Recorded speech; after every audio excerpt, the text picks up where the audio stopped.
When the Tinubu administration announced the lifting of the visa ban on Nigerians by the UAE authorities, the legacy media in Nigeria ran with the information without waiting for a verification from the UAE authorities.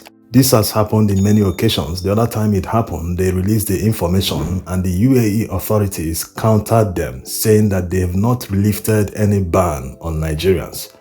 And up till now, the UAE authorities have not yet released any information confirming the lifting of the visa ban. However, investigative journalist David Hundeyin conducted an investigation on the company that is behind the document verification.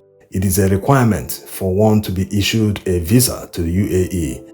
And as the investigation turned out, it is another Alphabeta in the making. But before we see all that, let's go back to how the UAE banned Nigerians from visiting their country. It all started when they withdrew their services. That's talking about the Emirates Airlines. All foreign companies that operate in Nigeria, they always repatriate their profits at the end of the day.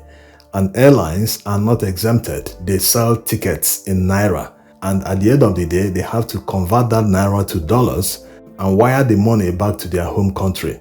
So under the Buhari administration, many airlines had difficulties in wiring back their profits to their home country because of the discrepancy in the exchange rate. When they sold most of their airline tickets, the exchange rate at the time was far lower compared to what it was when they wanted to repatriate the money. So they made demands to the Nigerian authorities during the Buhari administration, trying to convince them to give them a special exchange rate, especially the exchange rate when they sold tickets. Think of it like they sold tickets when exchange rate was at about 300 Naira to $1. And when they wanted to repatriate their money, the exchange rate has reached more than 400 Naira to $1.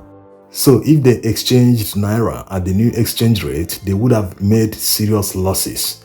That was why they demanded the Buhari administration to offer them the old exchange rate so that they can repatriate their money. But unfortunately, the Buhari administration couldn't do much. Emefiele, the then CBN governor, couldn't even provide the foreign exchange, not to talk of giving them the special exchange rate. If they went to the black market, it would have been worse. Their losses would have been huge. So as a result, they decided to stop operating in Nigeria. From a business angle, that was a wise decision because there's no need to continue selling tickets when you can't even repatriate your money to your home country. It doesn't make any sense. So that was why they stopped. And it was quickly followed by the banning of Nigerians from visiting their country.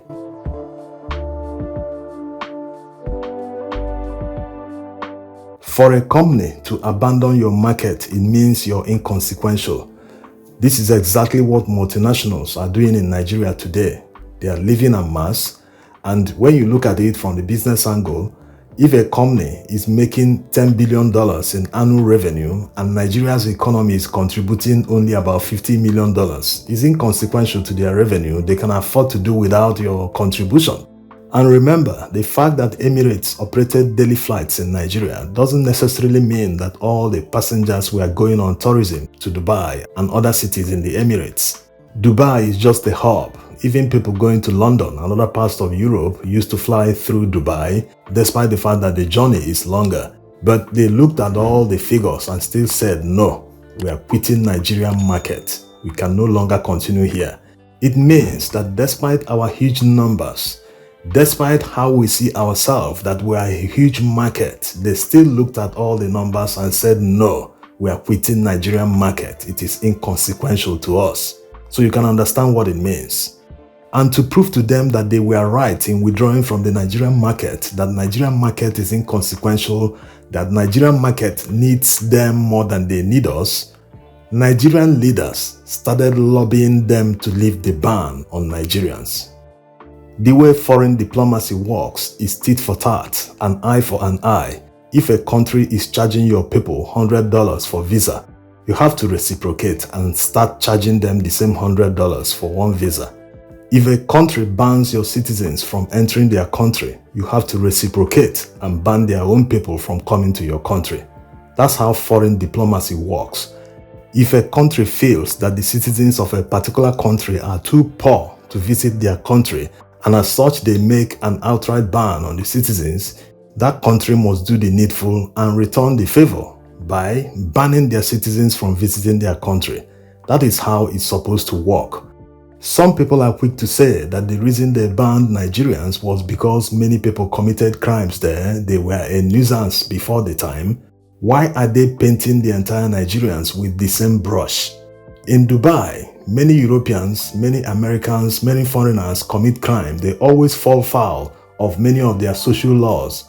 Why haven't they painted their countries with the same brush? Why haven't they placed a visa ban on some European countries or America? So you can understand what is at play here. So it's not as if the Nigerian government is not aware how foreign diplomacy works.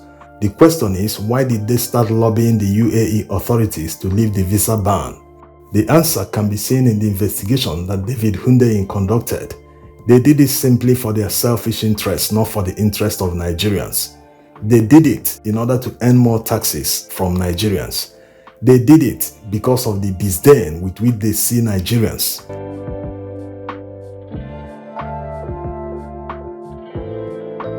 Now, let's look at the basic requirements for obtaining a UAE visa as a Nigerian passport holder. Number 1, you are required to obtain a document verification number. This DVN is obtained from the company that David Hundeyin investigated. It costs 640,000 naira to obtain the DVN, and it is non-refundable. That means in any case that they fail to issue you the DVN, you have lost your 640,000 naira. Also remember that this amount is without VAT. They will still have to charge VAT on top of that amount. The second requirement is a proof of bank account. You have to submit a 6-month bank statement with a minimum balance of $10,000. That should be equivalent of 15 million naira at the current exchange rate. The third requirement is your flight ticket to the UAE. They must be round trip to prove that you are going to return. The fourth is a proof of hotel booking. It must be confirmed by them and fully paid. The fifth one is to pay for the visa itself, and it must be paid by credit card at a UAE visa center in Abuja. Now, notice that credit card is not very common in Nigeria. What is mostly common is debit cards. If it is not a typographical error, that means this will be limited to just few people because you will know your status in the society to be able to obtain a credit card in a bank in Nigeria. So this company that is behind the DVN means that they will process the documents and verify their authenticity before they issue you a verification number. Think of it like companies processing visas or accepting visa applications on behalf of some European and American countries. It's just that in their case, the countries pay these companies for their services. The fees they pay them are included in the visa fees applicants pay. But in this case of this company, you are required to pay them separately 640,000 naira for just the DVN number. And this money doesn't go to the UAE authorities because you will still have to pay for the visa. If not, they wouldn't have included payment for visa with a credit card, which is separate. So effectively, this administration, after lobbying the UAE authorities, they created a new Alphabeta to milk Nigerians. Just like he did in Lagos, he's now doing that on a national scale. Anyone that wants to go to Dubai must pay this company 640,000 naira, and it's not guaranteed that they will give you that number. And the visa also is not guaranteed, because if these things are guaranteed, people might say, okay, let's take the risk.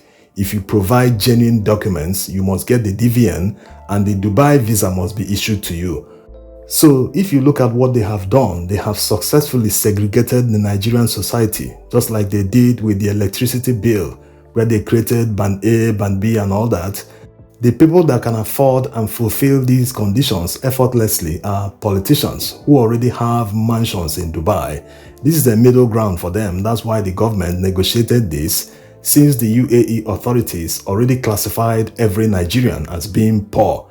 That is not worth visiting their country. So the Nigerian government has successfully segregated the Nigerian society and is acceptable to the UAE authorities. Since this process will make sure that only the very rich, people that will not come there to hustle like we talk in local parlance or to cause nuisance and all that, so they will willingly accept the very rich that will come and splurge in their shopping malls and hotels and have fun. Thanks for watching.